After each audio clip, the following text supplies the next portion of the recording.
आपने अक्सर बरेलवी और देवबंदी बुजुर्गाने दीन से और उलमाए कराम से, मैं बुजुर्गाने बेदीन और उलमाए क्राइम की बात नहीं कर रहा, बुजुर्गाने दीन और उलमाए किराम से ये अक्सर सुना होगा, जी बुजुर्ग दिलों के हाल जान लेते हैं। कहते हैं बुजुर्गों के अपने अपने रंग हैं। मुझसे ना बड़ा प्यार था उनका। मैं एक दिन लाहौर से गया सियालकोट, जो मेरा रात थी, तो हजरत शायद जाते हुए देख लिया होगा, तो लड़का भेज के बुलाया। अब ये छोटा नोट आ गया ना, पहले 1000 का बड़ा नोट होता था, वो बड़ा नोट दे के ना पहले पकड़ा के कहते हैं मौलवी जी देखो काम का ये सारा कर दियो। मैं जनाब 1000 का मुझे कर दिया। तो मुझे कहते हैं भाई मैं तो अब जा नहीं सकता, तो तुम जाते रहते हो, तुम्हारे रास्ते में नजारा बाबा छतड़ी वाला का ये कभी था, अब नहीं है वहाँ। ये मीनार पाकिस्तान से बिल्कुल पीछे रोड के ऊपर कभी मीनार, जब वो सड़क की दूसरी हुई तो मीनार रावी के किनारे चला गया। ये फरमाने लगे कि मीनार पे मजदूर बैठे हैं और सर्दी बड़ी है, उनके पास कंबल नहीं है कोई भी। ये तुमने कंबल मेरी तरफ से खरीद के उन्होंने देना। मैंने कहा जनाब काम हो जाए। वो हम आज भी आप 1000 का कंबल खरीद जाए नहीं मिलेगा, उसमें भी नहीं मिलता था गरम कंबल। तो लाहौर में आपको पता है रेलवे के पास लड़ा अच्छा मिल जाता है, वहां चले गए खान बाबा से बहस करके ना 800 का कंबल ले लिया। 200 बच्चा मेरी जेब में रखा, जाके बाबे हम दांगा बड़े खुश होंगे। अब जो मदरसे लाए दिल में ख्याल आया यार अल्लाह के दोस्त में कंबल ओढ़ने, तनी इसकी नापाकी कैसी है, गलीजा खफीफा है। हमने उनको ना 2-3 पानी से पाक किया, सर्दी थी जरा सूख टाइम लग गया। यही तकरीबन बेला असर पड़ के निकले, यही तकरीबन बेला मज़ार पे पहुंचे। बंदा कोई नहीं था उधर, लेकिन एक ही बंदा जो सर झुकाए बैठा था और इतना रो था, इतनी बदली हुई कि मुझसे पूछूं कि हुजूर तुसी मजलूम हो, लेकिन उसकी खामोशी भी चीख कह रही थी मैं ही मजलूम। यार बहरहाल मैं करी मेरा वसवासा ना हो। मैंने दाएं बाएं किसी बंदे ने कुछ नहीं बताया। आखिर यही वक्त था मदरसे में वापस पहुंचना था मक्का तक। मैंने जनाब को कंबल लेके ना वो बाबा जी के कंधे पे डाला, बोला बाबा जी की कर दे। नहीं बोले। फिर मैंने कंबल उनको उड़ा भी दिया, फिर भी नहीं बोले। मैं अपनी तसल्ली करके जाने लगा तो डाल के ना पीछे से मेरी कमीज पकड़ ली। जब उन्होंने कमीज पकड़ी तो मैं रुक गया।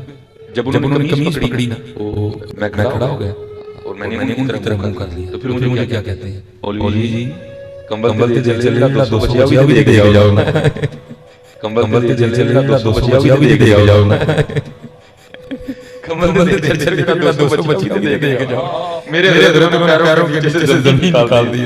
दिन सर्दी के थे, मेरे पूरे वजूद पे पसीना आ गया। पंजाबी में तेरी कहते हैं। मैं भीग गया था। मैंने कहा यार 120 किलोमीटर का फासला है, इस पे कितनी बसीरत है, इसका इतना काम करता है। इसको पता है कि कंबल आजाद दिया गया है, कंबल 800 का है, 200 इसकी जेब में है। मैं कंबल दे गया लेकिन वो मौसीकी भी आया था, चाहे तो इशारों से काया ही पलट दे दुनिया की। ये शान है खिदमतगारों की, सरकार का आलम क्या होगा। ये तो उनके गुलामों का आलम है हज़रत। आप खुद तसव्वुर करें हुजूर नबी करीम अलैहिस्सलाम का क्या आलम होगा। कहानियां दिल का हाल जान लेते हैं। आपको पता है ये बड़ी मशहूर हदीस है बुखारी और मुस्लिम दोनों में, सैयदुना उसामा इब्न ज़ैद से मुतालिक। एक जंग के दौरान काफिर से मुठभेड़ के दौरान जब वो काफिर उनकी तलवार के नीचे आया तो उसने कलमा पढ़ दिया, लेकिन उन्होंने फिर भी उसे कत्ल कर दिया। बाद में कलक था, नबी इस्लाम की खिदमत में हाजिर हुए कि या रसूलल्लाह इस तरह लड़ाई हुई, वो मेरी तलवार के नीचे आया, कलमा पढ़ दिया, फिर भी मैंने उसे कत्ल कर दिया। तो नबी इस्लाम फरमाया तूने उसे क्यों कत्ल किया? कि या रसूलल्लाह उसने ऊपर से कलमा पढ़ा था, डर की वजह से, अंदरों वो काफिर थी। हो सकता है ये बात ठीक भी हो, हम भी यही जजमेंट करते, लेकिन नबी इस्लाम ने फरमाया क्या तूने उसका दिल चीर लिया था?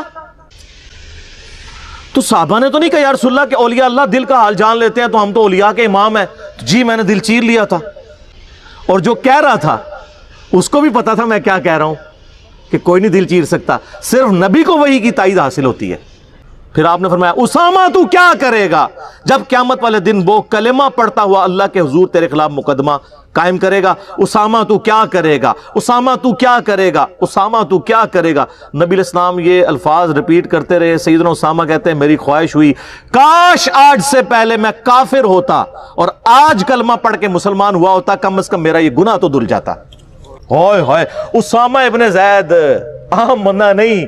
सही बुखारी में हदीस है कि नबी इस्लाम जानों पे एक तरफ हसन इब्न अली को बिठाते थे तो दूसरे तरफ उसामा इब्न ज़ैद को, हुजूर के बच्चों की मानत, पोता हुजूर का सल्लल्लाहु अलैहि वसल्लम। बड़े बड़े सहाबा गुस्से की हालत में नबी इस्लाम को अप्रोच नहीं करते थे, तो उसामा इब्न ज़ैद से सिफारिश करवाते थे वो जो बुखारी मुस्लिम में हदीस है, जब फातिमा नामी औरत की चोरी का मुकदमा आया और नबी इस्लाम को सिफारिश की गई, वो भी उसामा के जरिए की गई थी, लेकिन हुजूर ने उधर भी लिहाज नहीं किया। आपने फरमाया तुम लोग मुझे सिफारिशें करवाते हो, अल्लाह की कसम तुमसे अगले लोग इसलिए तबाह बर्बाद हुए, उनके अशराफिया के लिए अलग कानून होते थे और आम लोगों के लिए अलग।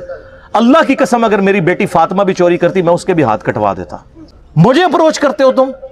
ये है उसामा इब्न ज़ैद। और अब जरा मुझे बताएं, जो कहते हैं जी बुजुर्ग दिलों के हाल जान लेते हैं, कहते हैं आप रायविंड चले जाएं, आप मुल्तान शरीफ चले जाएं, किसी भी शरीफ जगह पे चले जाएं, तो मुरीद वो डर डर के बैठे होते हैं जी बुजुर्ग दिल का हाल जान लेते हैं। मैंने कहा ना, पुरानियां गल्लां, पुराने फिरके, पुराने बुजुर्ग।